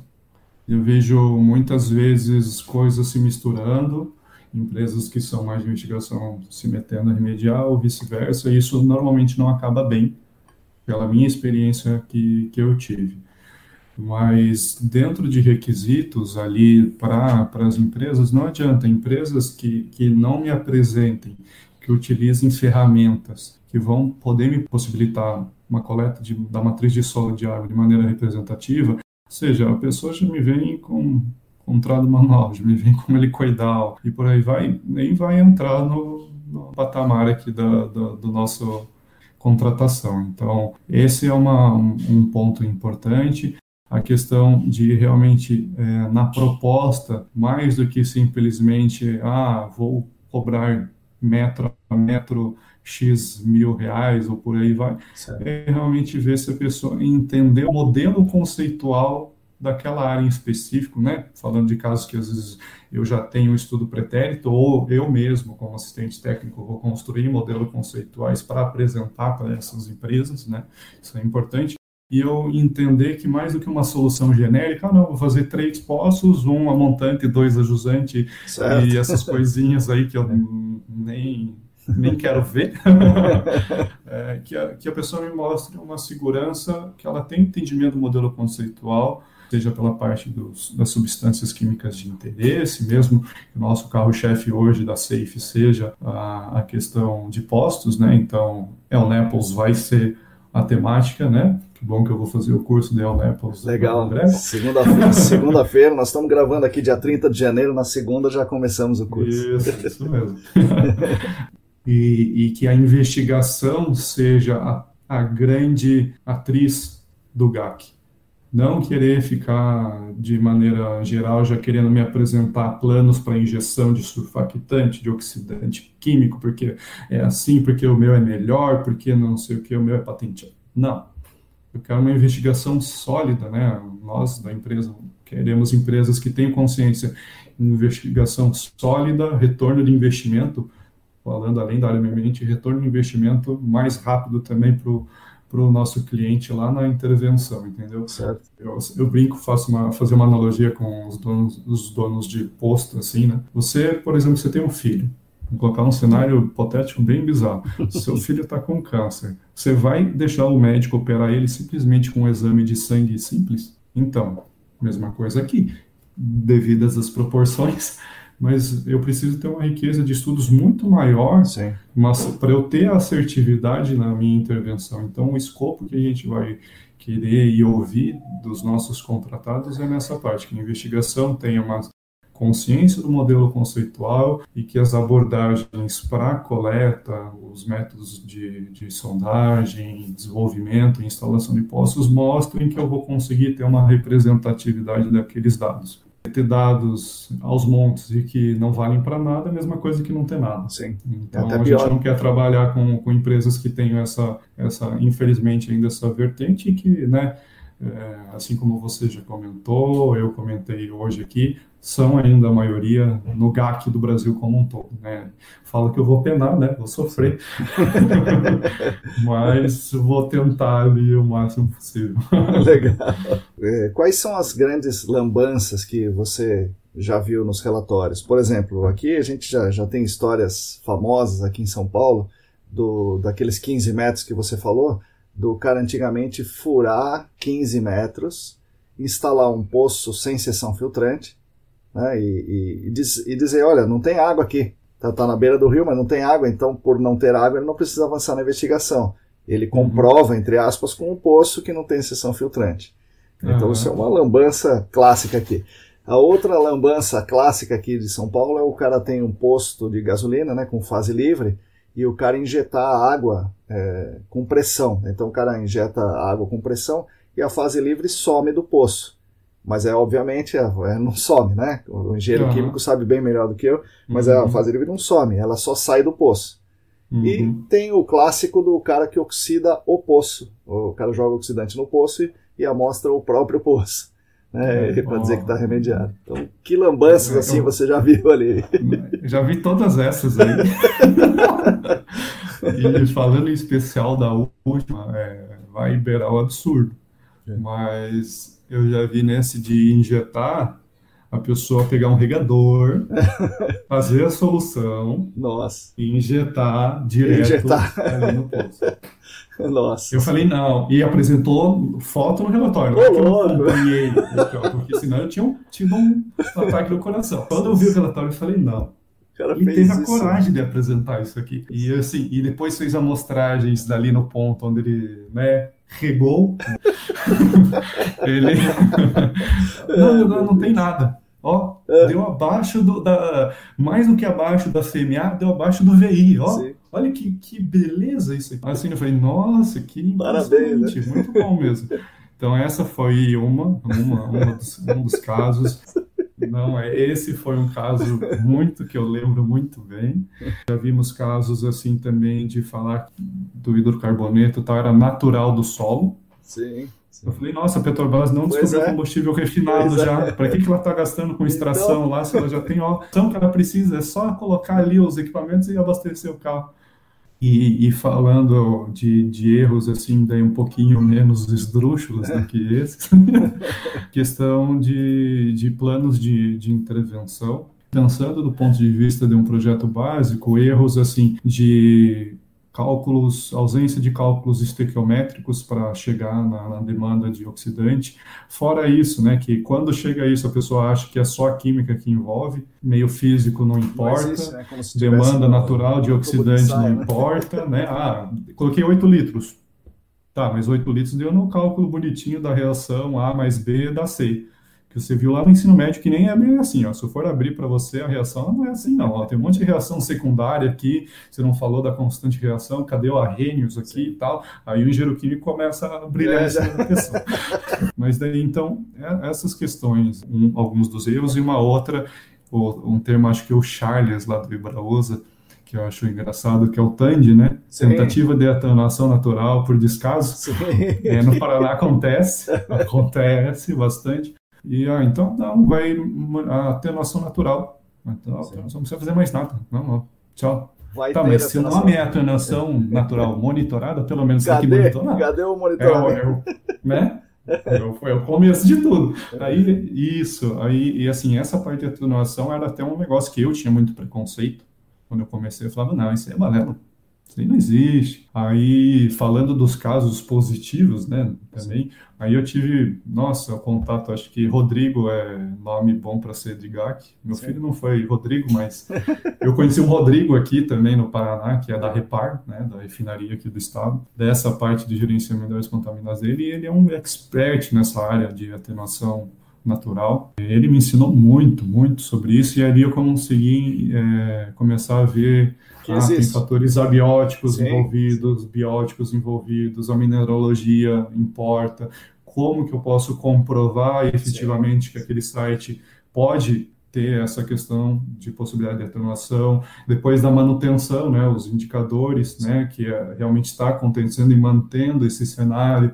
Aí eu falei, opa, isso aí não é balela. O que eu tinha visão de balela era porque me chegavam casos assim, Pois que é. não davam padrões nenhum parâmetro, falava, vai acontecer na tua relação. Eu falei, nossa, mas como? Por quê? É. Só Qual é porque ele quer, né? a Ele quer. informação divina que você teve que eu não tive acesso para você me dizer isso, entendeu? Então, essa questão da atenuação natural, né, por descaso aí também é um dos errinhos bem ruins, mas tem pessoas, assim, que nem eu falei com o Rodrigo, que estão desenvolvendo trabalhos magníficos ali na região da refinaria, um acompanhamento histórico, temporal, para Sim. ver realmente a evolução, né, a identificação de produtos, né, filhos e tudo mais, essa relação. Doadores, receptores Então, de elétrons, né? Fluxos de massa, essa isso, coisa. então tem também, apesar de essas situações engraçadas, tem também os exemplos, os expoentes aí no estado do Paraná.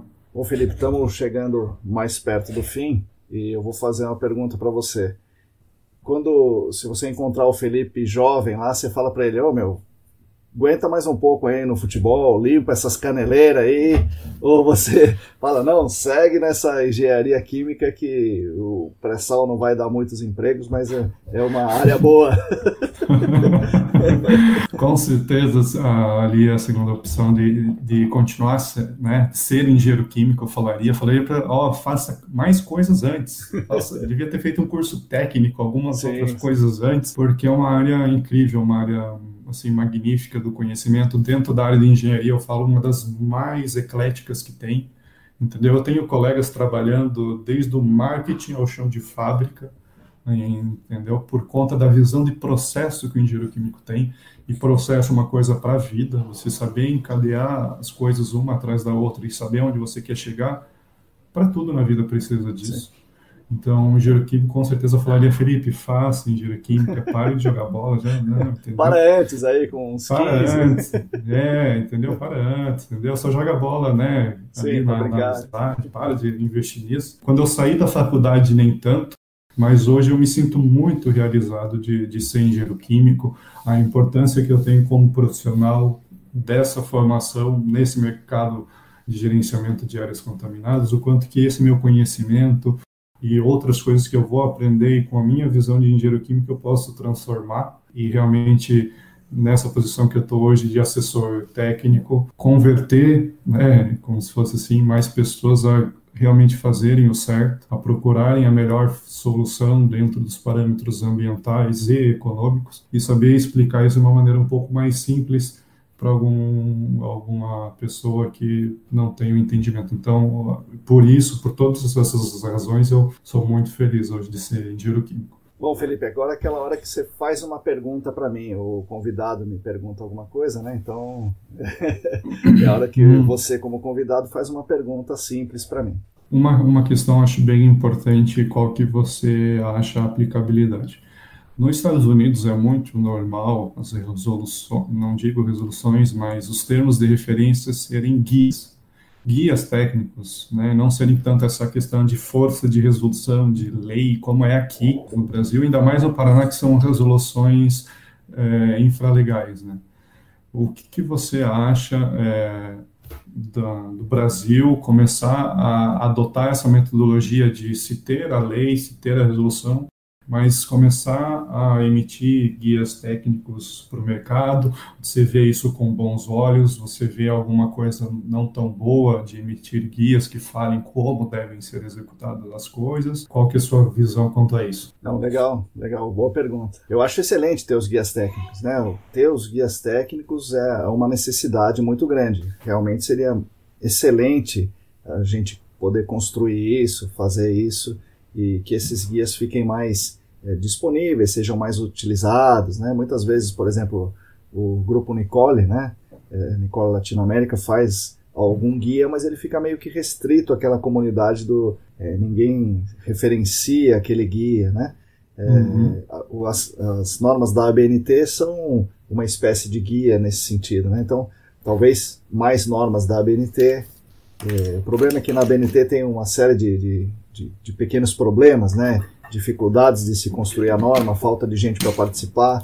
Quando é uma norma que impacta muito, tem muitos interesses mais econômicos, né? Tentando direcionar a norma um pouco para lá, um pouco para cá. Mas, enfim, independente disso, ter a norma para várias coisas seria muito importante.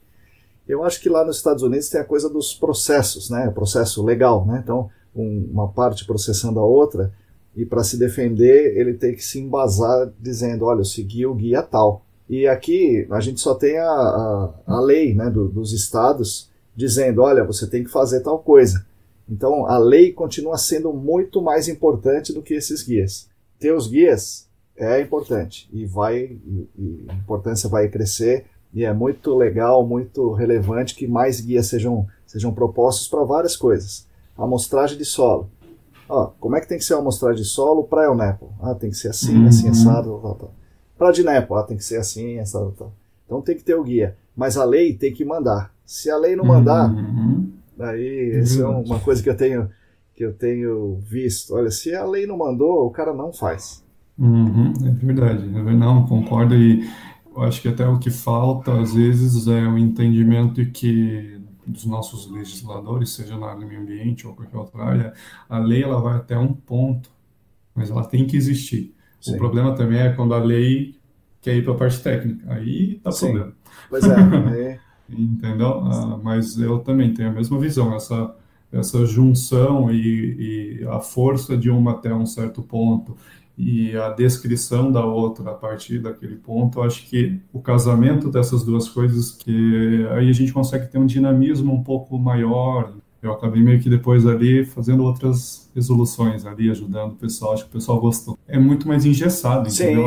Tem um anexo da resolução, ele vai ser só revisado mesmo que a técnica mude 6 anos, 8 anos. Em 6, 8 anos, pelo menos, falando do mercado de cá, que você sabe muito mais do que eu, quanta coisa evoluiu se eu conversasse com você lá em 2010 que fosse. Certo. Entendeu? Então, por isso, eu acho que nesse ponto o guia vem para dar esse dinamismo também, sabe? Esse dinamismo na resolução. Eu entendi o ponto. Você queria saber se todos os detalhes, as minúcias, tinham que estar na lei ou não, né? Realmente, você tem razão. Não, o detalhe não tem que estar na lei. A lei, eu penso, né, que tem que dizer assim, olha, você tem que fazer uma amostragem de solo. Né? Você tem que fazer a amostragem de solo seguindo algum guia, né? Ou sei lá, ou especificando qual é o guia, ou seguindo alguma norma brasileira, e aí esse guia é feito à parte que você possa, de modo que você possa remodelar com mais agilidade. Isso. Então, Felipe, agora vamos chegar realmente no fim da nossa gravação aqui do podcast. Então, agora o podcast é seu. Você pode falar o que eu esqueci de perguntar, pode mandar a saudação para os ouvintes, você que manda.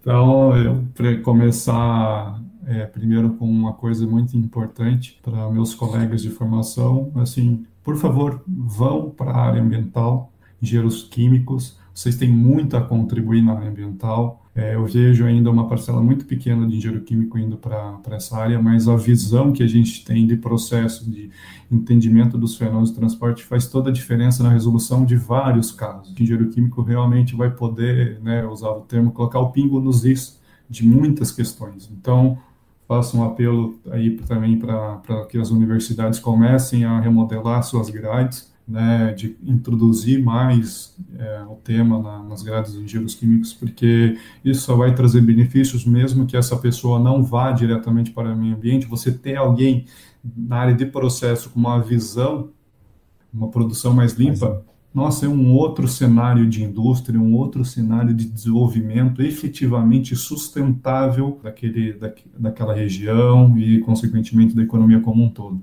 São ações de processo, desenvolvimento de produtos, entendimentos de economia circular que o engenheiro químico vai poder estar contribuindo, que vão fazer com que a gente chegue, de fato, no desenvolvimento sustentável. São essas, eu acho que são ações assim, que o engenheiro químico pode contribuir bastante. Então, esse é o primeiro ponto que eu queria aí deixar para o pessoal aí. Em relação aos colegas que eu deixei de ter, né, meu muito obrigado, né, a todos ali. Eu citei alguns aí na entrevista, né, dos que eu não citei aí, minhas antigas chefias, que eu me lembro do primeiro dia que eu cheguei, tomei uma pilha de processos de postos de combustíveis.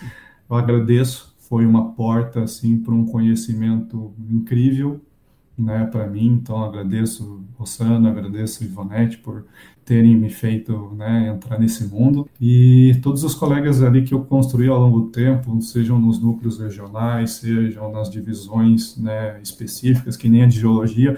Obrigado a todos os geólogos que passaram na minha vida. Foi muito importante, né, todos eles ali, em especial o meu amigo Lorenzo. Agradeço muito ele, ainda tenho muito contato, a gente é amigo mesmo. Então, obrigado aí, obrigado pela contribuição para a minuta de resolução do GAC, né? Até isso você ajudou a gente, então obrigado, Lourenço. E queria, assim, né, deixar uma última mensagem, pessoal que, assim como eu estava até pouco tempo atrás trabalhando em órgão ambiental, vão atrás realmente de conhecer a fundo aquele ponto. Eu sei que às vezes a demanda é muito grande, você fica em pilhas e pilhas de processo, mas não deixe que isso venha a transpor a tua vontade de ganhar conhecimento, de se desenvolver tecnicamente naquela área. Não tenha medo de conversar com consultores. Que nem eu disse, eu já conversei com muitos consultores, trocar ideias, e não de ficar apontando dedos, ou ele me apontando dedos. Tive a oportunidade de desenvolver trabalhos de campo junto com alguns.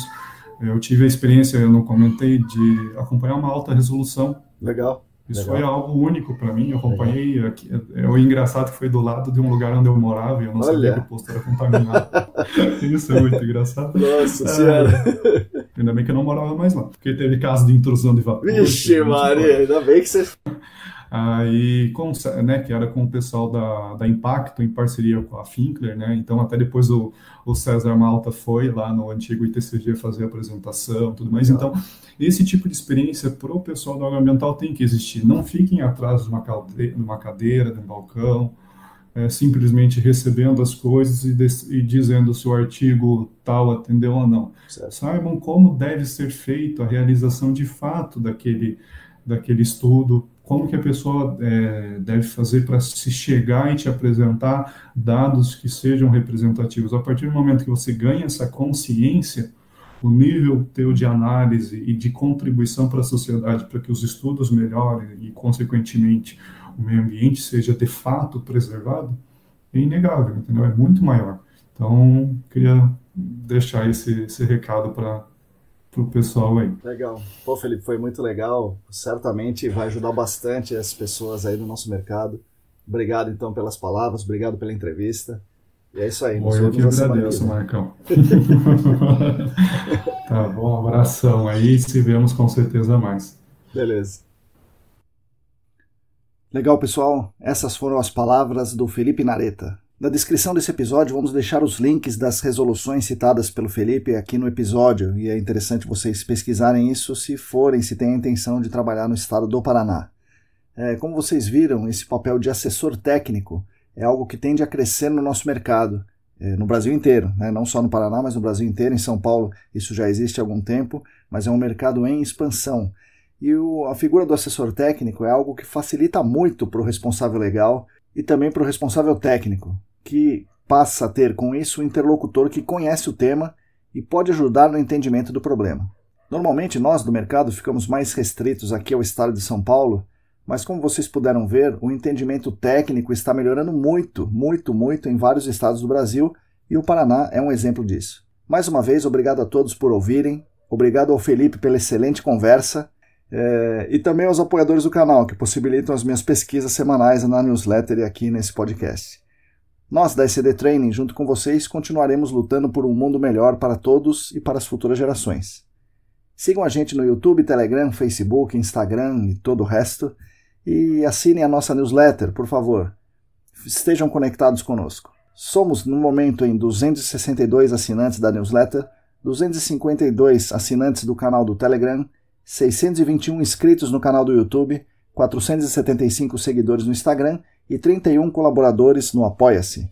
Quem quiser e puder, por favor, entre no site apoia.se/ecdambiental para contribuir financeiramente conosco. A todos vocês, mais uma vez, meu muito obrigado e até a semana que vem.